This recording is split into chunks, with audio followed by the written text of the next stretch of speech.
Hi everyone, welcome back to my channel Achieving Alpha and welcome back to another episode of Smart Money Analysis for today, that is 28th of May 2021. And a lot of the guys are concerned and a lot of people are asking whether this is a big trap by the FIIs. And it could be, it could not be, we really don't know. But one thing I know for sure is that a lot of retail is sitting on short positions and the FIIs are basically hitting their stop loss or are basically destroying them by taking the market upwards and more upwards. So that's one thing that we need to understand, that don't go against the market. Yesterday I told you that the net long in the index futures was at 88%, from where I did tell you that I do expect some correction. Now that correction could come in a day or in 2 days or in a week, we don't really know.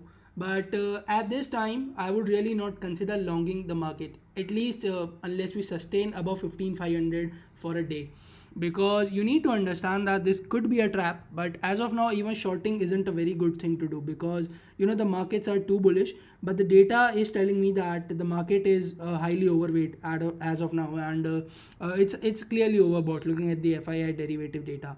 So that's one thing. But people are continuing to build on their short positions and facing heavier losses each day. But it's good to not trade for some time and let's just wait for 15500. And if at all we sustain for a day or two above that particular level, then I would say that okay, we can go long in the index basically. So that's the thing. Let's have a look at the option chain and try to analyze what we can get from there.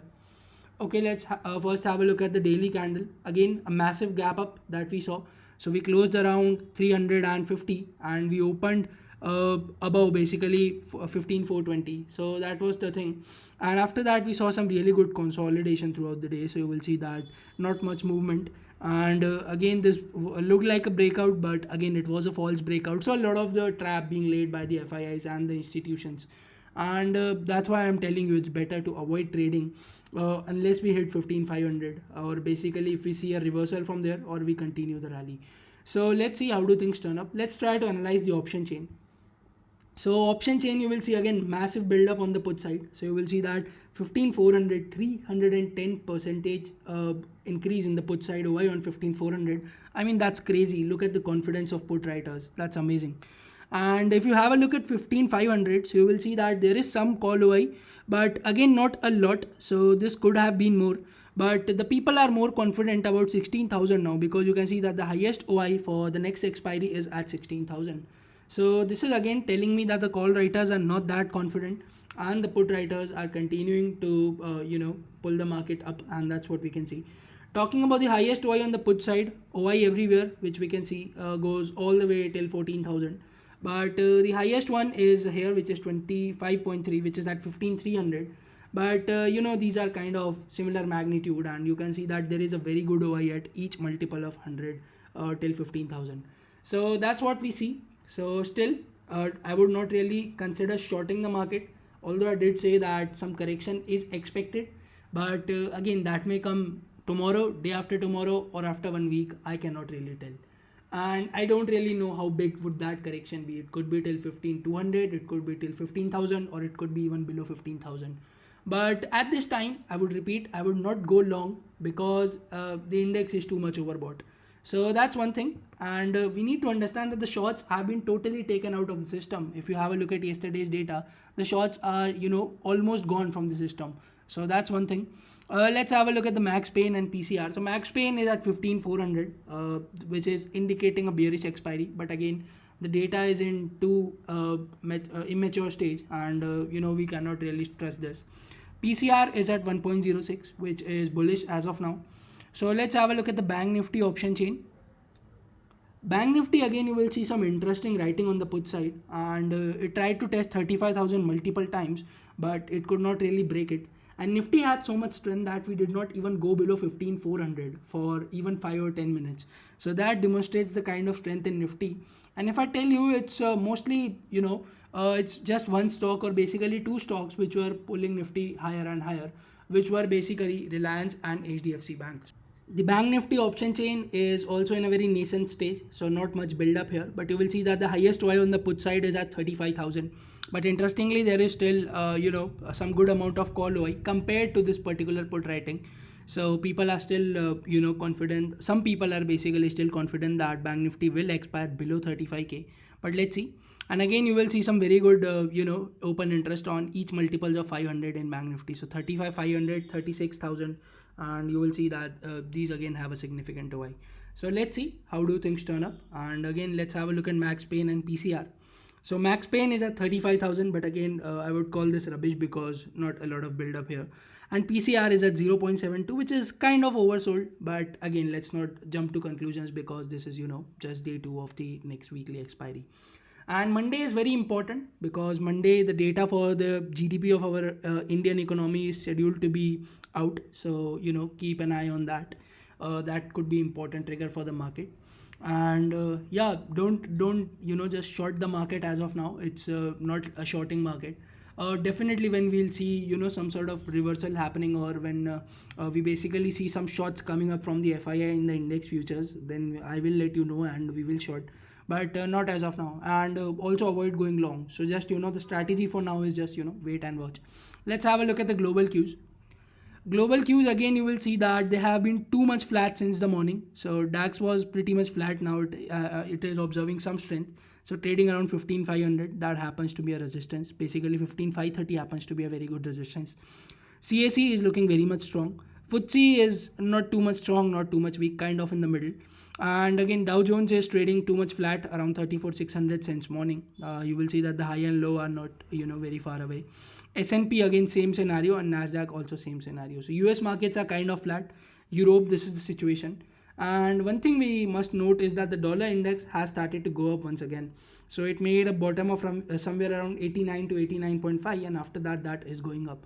And if at all this goes up, you can expect some strength in USD INR to come back, and that could be one of the things that can create problems for us. But again, let's not draw conclusions. The market is extremely bullish, and if you have a look at today's closing, it is even above the previous all-time high. The closing is above the previous all-time high, and that is super bullish. So again, don't short the market. Now I do have a channel related to stock market, so I was basically browsing through YouTube and got a recommendation basically of a video where some guy was there. Again, I would not like to name the channel, but I'm just trying to tell you what's happening. So a guy was there, and he basically posted, and the title of his video was "I see Nifty till 11,700 something till September." Now I don't really know how to react to that because the markets are hitting an all-time high, and I'm not surprised that people are continuously shorting. If you have a look at the derivatives data, the huge amount of shorts are being created by the retail participant. That's not really good because till the moment retail keeps on shorting, the market will go up, and that's the truth. So FIIs will definitely do everything that they can to pull up the market till the time retail is shorting. So that's one thing. And again, I think that some shorts might be added today. So this particular down move, then this down move, and in Bank Nifty you saw some weakness today. So this particular down move and this down move. So I think that some shorts might be added in the index. Again, Bank Nifty has filled the gap. Nifty is yet to fill the gap. So Nifty is looking extremely strong. Rest, let's have a look at the data in the cash and the derivative segment to understand what was the activity by the operators today. So once the data is out, I will combine them in this particular video and post this. So this is the activity in the cash. You will see that today the FIIs have bought and the DIIs have also bought. So we'll see some good amount of buying by the DIIs, and the FIIs again are in 3 digit here. So you will see that net on net for this month the FIIs have sold for about 8,400 crores with 1 day to go for the May series, and the DIIs have bought roughly about 1,800 crores, of which 1,200 crores was today. So overall, the activity in cash is looking positive as of now for the next day. Now let's have a look at the derivatives data and try to understand what's happening there. So derivatives data, you will see that the net long in index futures has decreased by roughly about 1%. And you will see that new longs have been added as well as new shorts have also been added. But do note that I did tell you that basically, the shorts are almost non-existent in the system. So these are like too few shorts. So if at all the FIS start building fresh shorts here, then that could be a problem. And the way this is going to go down is basically when they start unwinding their longs, or they basically start building more shorts. because basically what will happen is that if you want to make this up more further, the only reason that I see, or the only way it can happen, is either they increase their longs, which they already have quite a lot, so it's hard to see a marginal increase, basically a significant increase from here on, so you can't expect a lot. But to bring this down, they can basically build more shots. So overall, this is looking, kind of neutral to me, not too bearish. I would call this bearish when there is a significant drop, and which we should see in the coming days. But let's see. Let's have a look at the options activity. So options, you will see that the put shots in the index have increased by about 44%, and in absolute numbers it's about 50,500 contracts added on the put shot side. Whereas on the call shots, they have been increased by roughly about 54%. Although in absolute numbers this number is less than the above one, but you need to consider the percentages, so there is a difference of roughly about 10% here, and this is looking bearish. Let's talk about the option buying activity. So the call longs in the index have increased by 26%, and in absolute numbers roughly about 47,000 contracts. And the put longs in the index have increased by roughly about 27%, which is like 2% more than the call longs. But in absolute numbers, this number is looking very big. So overall, the activity in options is looking bearish. The activity in futures is looking kind of neutral to very slightly bearish, and the activity in the cash market is looking bullish. So this is the overall verdict for the day. Again, don't go long as of now, because it's really it could be very much risky to go long at this moment when the net position is basically over an 87%, and that's not very good. So yeah, this is it for this video then. I hope you enjoyed this particular video. If you did, please consider pressing the like button, and if you are new here and coming here for the first time, subscribe to this channel for more such content. Thank you so much for sticking around till the end. Have a good day, take care, and bye bye.